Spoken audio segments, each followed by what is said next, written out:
Bonjour. Dans cette première partie, on va s'intéresser au développement du commerce, notamment dans les villes portuaires atlantiques au XVIIIe siècle.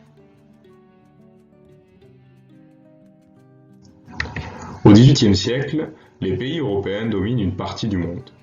Ce phénomène s'appelle la colonisation et permet à des pays comme l'Angleterre, la France, l'Espagne, etc. de former des empires immenses. Regardez par exemple le continent américain, qui au nord est largement dominé par l'Angleterre et la France, et dans sa partie centrale et au sud par l'Espagne et le Portugal. Ce sont des empires coloniaux, c'est-à-dire des espaces qui sont dominés et qui sont aussi exploités. Les Européens, en effet, maîtrisent les mers, et les compagnies commerciales font du commerce avec les colonies. Les marchandises produites dans les colonies, comme par exemple le sucre, le café, le coton, le rhum, le tabac, etc., sont vendues très cher en Europe. Ce commerce enrichit considérablement, c'est-à-dire très fortement, les villes portuaires comme Bordeaux, Nantes ou encore Liverpool ou Amsterdam.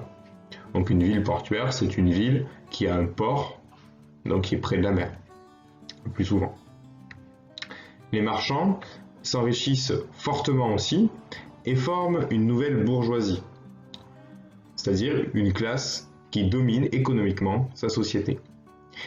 Et cette classe bourgeoise investit dans le commerce et vit souvent dans le luxe. Comme on le voit sur ce tableau, ici à gauche, une famille du XVIIIe siècle est représentée. On voit par exemple sur la table des produits cosmétiques, on peut imaginer du parfum, un miroir, etc. Ce sont des produits qui à l'époque coûtent extrêmement cher.